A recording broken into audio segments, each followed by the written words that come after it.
Be ready. Start.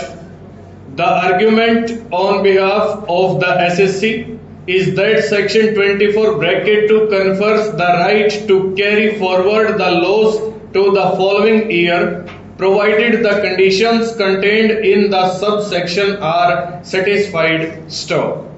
There is no further requirement that has to be fulfilled so far as the substantive law is concerned. Stop.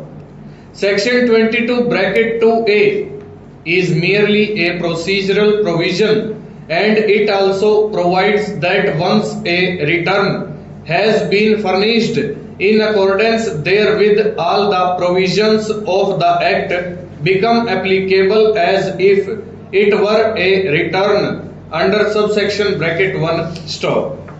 That would attract section 22 bracket 3, and therefore a voluntary return can be filed even after the period mentioned in subsection bracket 2a has expired, so long as the assessment has not taken place. Stop.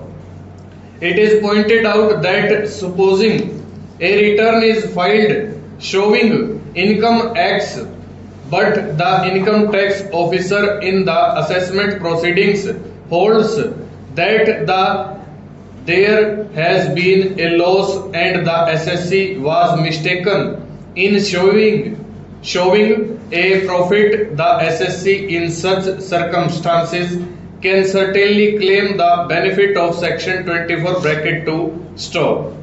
If that is possible, there is no reason or justification for holding that although he could claim the benefit of section 24 bracket 2 by filing a voluntary return in the given illustration, he would be deprived of that benefit if he filed a return voluntarily showing a loss except in compliance with section 22 bracket 2a. Stop.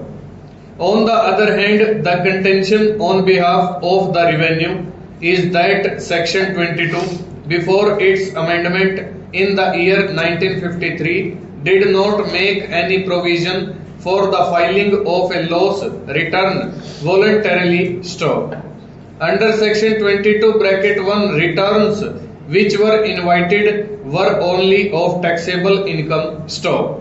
No return which in the opinion of the person making it was a loss return was intended to be filed under section 22 bracket 1. Stop.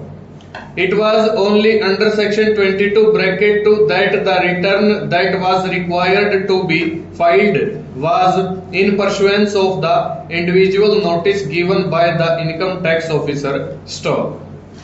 Since by this notice a return in the prescribed form had to be filed by a person to whom the notice was issued, whether it was of profit or loss, a loss return could therefore be filed only in pursuance of a notice served under section 22 bracket 2, but not voluntarily. Stop. It is by virtue of the provisions contained in section 22 bracket 2a that a loss return can be filed where a person has not been served under subsection bracket 2 in order to get the benefit of the carrying forward of the loss under section 24 bracket 2. Stop. This is indeed expressly provided by subsection bracket 2a of section 22. Full stop. Over.